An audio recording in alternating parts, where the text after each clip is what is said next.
I think it was many years, being a young fella, sort of just looking forward to finding that purpose in uniform, and for me it just happened to be an attraction to the army.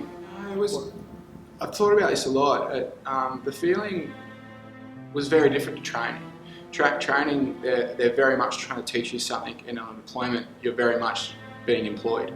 You're now employed, you're no longer a trainee. Your job is to uphold the ethos and the legacy of what the Australian Army is. So it was a very, very different feeling once you got to your battalion, and then definitely once you deployed. It was anyone who thinks they're a big dog is not going to do well here, and that's pretty well enforced and well known. But in Timor, I think it was more a feeling of pride, maybe realisation of privilege of where 12 months ago I was and what I was doing and what I was planning with my life, to now my friends are on schoolies and I'm in East Timor, and people are smiling at me and I can speak a second language. Iraq was different. Iraq was challenging, very challenging psychologically, not because of what we saw or what we did, but it was more of what we didn't do, what didn't occur. The mundane sort of routine of providing a real, I guess you could call it service to what was required in the base, in the area we were at, which was essentially there's a base with 10,000 odd people on it, and we're just doing the perimeter patrols, making sure rockets aren't coming in. And then towards the end of the tour, a good friend of mine, Liam Haven, was hit with an IED, and it took out his eyes. He's got about 2% vision left in one of his eyes.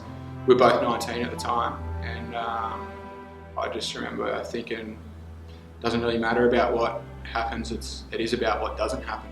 It's 3 to 4 weeks at a time outside in the desert, digging holes, sleeping in them for 4 or 5 days at a time. Vehicle would come back and pick you up. Have you seen anything in the last 5 days? No, we haven't. Okay, let's do it again.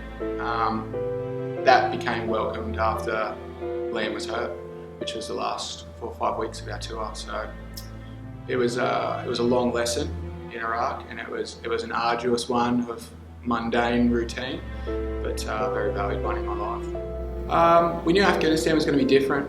We had a core group of people at 6RA where I served, 6th Battalion. We had a core group of guys and girls there for about a 5-year period at that point.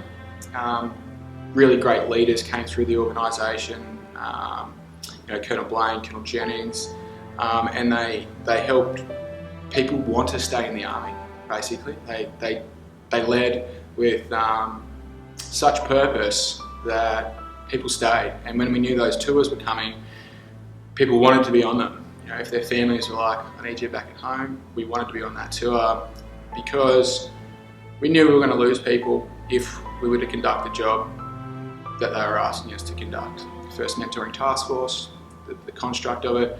We'd done 2 tours before that were very different to Afghanistan. Half of our battalion had been to Afghanistan before, and we were conducting a new role. So there was an undercurrent of this is pretty real. We know that this could eventuate into the last couple of tours multiplied. So it was. I remember preparing for it and being really enthused and really keen to get over there and start the job and all that sort of thing. But I also remember setting my life in order. I'm really proud of my service. Why am I proud of my service? Not because of what anyone else can say about anything that we've ever done, but because of the people I served with. I just look back on my 8.5 years service as a time where all that stuff was still going on.